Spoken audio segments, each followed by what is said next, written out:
Então, veja, eu estou contando essa história toda para mostrar que o episódio de ontem, na minha opinião, decorreu do conjunto da obra. Nós não estamos falando de 2025, 2024 ou 2026. Nós estamos falando de 2011, do Juvenal Juvencio. Aí, 2014, 2015, Carlos Miguel, depois o Leco. O Leco, quando entrou, nunca houve nada contra a gestão dele, do ponto de vista de seriedade, credibilidade, etc. Mas todos sabem que ele estava obcecado em ganhar um título, etc. E aí começou a gastança superior às receitas. Na época do Leco, foi feito, então, um novo Estatuto Social, em 2016, que entrou em vigor, foi aprovado em 2016, entrou em vigor em 1º de janeiro de 2017. No fundo, foi feito, inclusive, meio às pressas, porque o São Paulo tinha perdido uma ação já no Supremo contra uma alteração de estatuto que tinha sido feita lá atrás, em 2003 ainda, porque ela não tinha sido votada pela Assembleia, não tinha sido votado pela Assembleia e somente pelo Conselho. E já havia, o Código Civil já determinava que devesse ser pela Assembleia. Aí a oposição da época... Oi? João, deixa eu perguntar uma coisa. Você tem a noção, a ideia de qual que era a dívida do São Paulo antes do Leco entrar? Você tinha esse número, não? Eu não lembro assim de cabeça, mas até onde eu me lembre, estava bem baixo, bem baixo.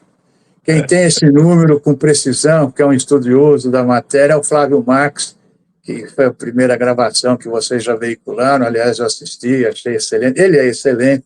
Aliás, o desempenho dele ontem também foi assim. Eu disse a ele no final que ele se superou, que de fato foi fantástico. Mas era baixo, era coisa... Não chegava a 100 milhões, talvez. Tá? Perfeito. Aí, na saída do Leco, ele já deixou bem mais do que isso, né?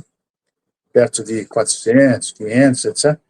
E aí o Júlio conseguiu dobrar nesses 5 anos. Mas o Júlio, na gestão do Leco, o Júlio era do Conselho de Administração, órgão esse que foi criado, como eu ia dizendo, quando da aprovação do novo estatuto. E por que foi criado esse Conselho de Administração? Para dar mais agilidade, primeiro para ser um filtro, digamos, uma interlocução entre a diretoria e o Conselho Deliberativo. O Conselho Deliberativo aí passou a ter 260 membros, contra 240 pelo estatuto anterior.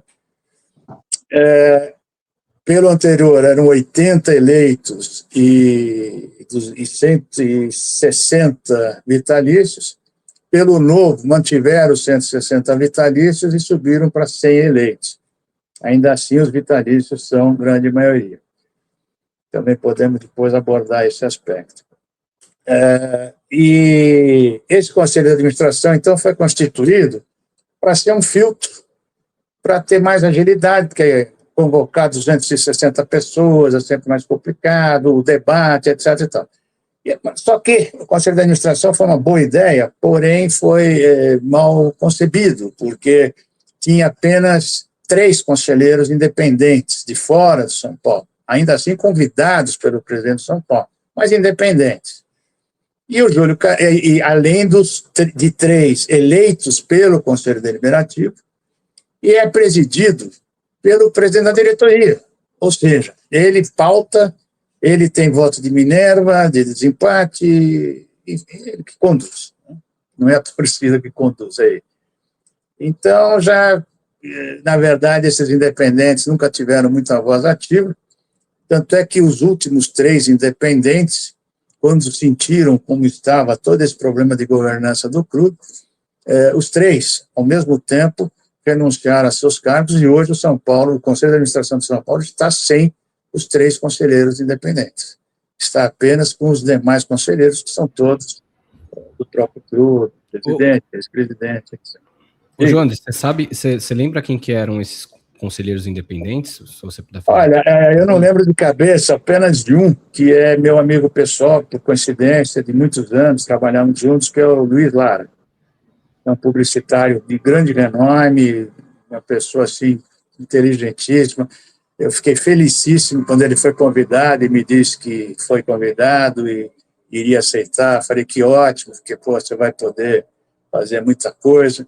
E depois fomos conversando um pouco ao longo do caminho, ele sempre muito ético, nunca me contou nenhum segredo de alcova, apenas me disse que já era demissionário, mas no final, e contou aí, já no final também, ele mesmo se desiludiu com a falta de ação, de atuação do Conselho de Administração, porque não interessava ao poder estabelecido que houvesse uma maior atuação. Os outros dois eu não me lembro. Um também é área financeira. Enfim, 3 nomes acima de qualquer suspeita. Né? E os 3, inclusive, saíram de forma muito elegante, não fizeram nenhuma manifestação pública, nada disso. Simplesmente se desligaram e houve muito pouca repercussão disso, porque eu achei já sintomático que os únicos independentes do Conselho de Administração tivessem saído ao mesmo tempo. Tá? Então, o seu Júlio Casares era do Conselho de Administração, na gestão do LEC, e até que funcionou num ano, por exemplo, que a proposta orçamentária que a diretoria mandou para o Conselho de Administração, o Conselho de Administração devolveu com exigências de mudança, porque ela já era meio peça de ficção, como tem sido. E o seu Júlio Casares lá está. E aí, quando o Júlio Casares foi eleito presidente, na disputa com o Roberto Natel, nós apoiávamos, então, o Roberto, os grupos de oposição, e o Roberto foi indicado pela oposição depois de uma prévia entre ele, o Marco Aurélio Cunha e o Silvio de Barros, que tinha sido diretor financeiro do Fernando Casal del Rey quando presidente do São Paulo. Então, o Roberto ganhou a prévia, foi candidato, perdeu para o Júlio Casares, e o Júlio começou o mandato dele. Sim, quando do projeto do Estatuto Social, né, que hoje está em vigor, uma das alterações foi o mandato do presidente, que passava de 2 para 3 anos, e a proibição da sua reeleição, que havia até então. Então, antigamente, quase todos os presidentes eram eleitos por 2 anos e acabavam sendo reeleitos por mais 2, e cumpriam 4 anos. Até que o Juvenal inaugurou o 3º mandato, acabou ficando 7, e o próprio Leco, por outras circunstâncias, que ele primeiro assumiu como presidente do Conselho, depois ele supriu o mandato, tal que acabou ficando 6 ou 7 também. E o Júlio Casares, nessa altura do projeto, assinou uma declaração pelos 3 anos de mandato sem reeleição. Está assinado, existe esse documento. Tá bom, ele foi eleito e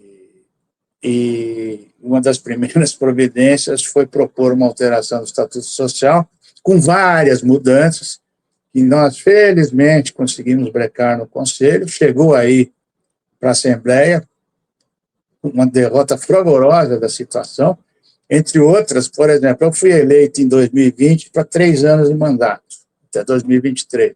Uma das alterações, além da reeleição do presidente, era passar o mandato dos conselheiros para 6 anos. Isso depois de nós termos sido eleitos para 3 anos. No meio do jogo, mudaram a regra. Então, mesmo nós, conselheiros eleitos, já não digo os vitalícios, que são vitalícios, fomos contra isso. Eu não fui eleito para 6 anos. Isso é uma indignidade com quem votou em nós por 3 anos. Daqui a 3 anos podem estar cheios de nós e quem elegeu. Então, era uma das barbaridades que tinha. Bom, conseguimos derrubar tudo, e como o voto era em bloco, a reeleição não passou. Um mês depois, entra uma nova proposta de alteração do Estatuto específica para a reeleição.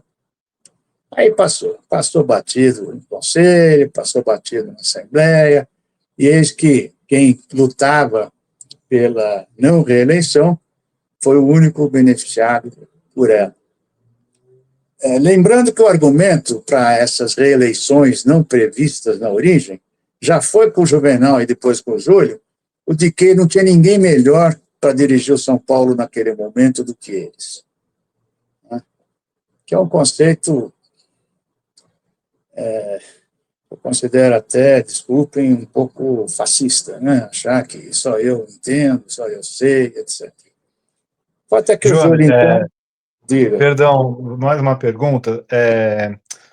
A notícia que você tinha que votar na mesma chapa, tanto do presidente quanto do presidente do conselho, isso foi mudado no estatuto? Porque eu acho que antes você poderia, no conselho, no presidente ser a oposição, o presidente do conselho e o presidente ser da situação. O que mudou é o seguinte: antes, no estatuto anterior, você votava na chapa. Né? Então, depois com o novo estatuto, você vota no candidato, mesmo que de chapas diferentes. Então, eu posso votar em até 20 candidatos, não importando se seja de uma ou de outra chapa, entendeu? E antes não. Antes você votava ou numa chapa ou na outra, e votava nas pessoas dentro da chapa. Hoje você pode intercalar, caso queira. Porque eu achei até uma boa mudança, porque tem gente boa dos dois lados, né? Como também tem gente ruim dos dois lados. E mais do que isso, você tem a liberdade de escolher quem você quer. Eu acho que isso que é o fundamental. Tanto é que eu fiz parte da comissão legislativa na época da presidência do Leco, que era presidida pelo Walter de Abreu, e além dele, então, era eu e o Calil Rocha Bidar, na época da mudança do estatuto. E eu fui o único voto divergente dentro da comissão e dentro, depois, do Conselho, à aprovação do estatuto, por defender o voto secreto, tanto para a eleição quanto para qualquer outra medida de ordem administrativa. E fui voto vencido, declarei meu voto divergente, eu tenho uma declaração de voto divergente dentro da Comissão Legislativa, que eu entendia, eu acho que o voto secreto, alguns defendiam, não, mas o voto secreto é perigoso, porque as pessoas às vezes se aproveitam disso, aberto tanto quanto, e eu acho que o secreto, bem ou mal, garante a confidencialidade e a consciência do eleitor. E acho que ontem só o impeachment prosperou por ser voto secreto.